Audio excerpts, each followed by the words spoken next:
नेमकं पेशंट बघायला आलोय का पिक्चर बघायला आलोय तेच काय काही झालं. आज नरूकडे किरकोळ काम होतं म्हणून आलतो. पोस्टमॉर्टम करतात पोस्टमॉर्टम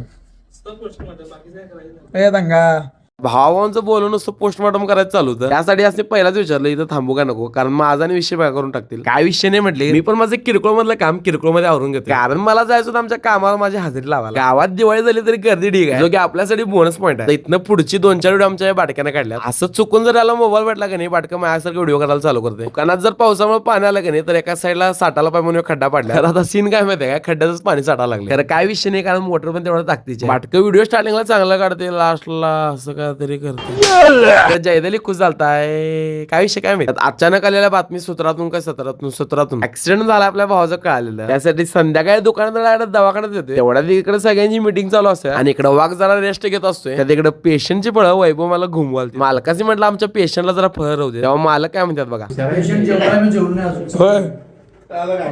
संत्रीच्या नावाखाली हळूहळू सगळी मंत्री व्हायची. एकटाक सगळी घुमवायला चालू करतात फळं. त्यात पक्कुदा पण जरा संन्यास घेतलेला असं वाटाल, खरं भावानं आदरच खाल्लेली फळं. तेवढ्यात मी पण म्हटलं आपण पण जरा बारीक मध्ये हात मारून घ्या. अजून संत्र सपलं नाही, तेवढं शेंगाचं पाकिट काढते. नेमकं पेशंट बघायला आलोय का पिक्चर बघायला आलोय तेच काय काही झालं. सगळेजण आपल्या चर्चेत गुंगलेले. कोण पेशंट बरोबर बोलते तर कोण आपल्या बाबू बरोबर. आपलं नुसतं एकच काम, बघायचं नाही रेकॉर्ड करायचं, सपला विषय. रात्रीच 1 वाजलं, पेशंटला झोपू दे म्हटलं. तर तिकडनं आम्ही थोड्या मॅगी खायला. आता यासने काय नेमकं चालतं काय माहिती. तेवढं रात्री या शूटरला पण घेऊन आलो. काय आमच्यात सगळ्या सीन वेगळा असतो, वाच केले बसत नाही. आता भेटू उद्याच्या ब्लॉग मध्ये.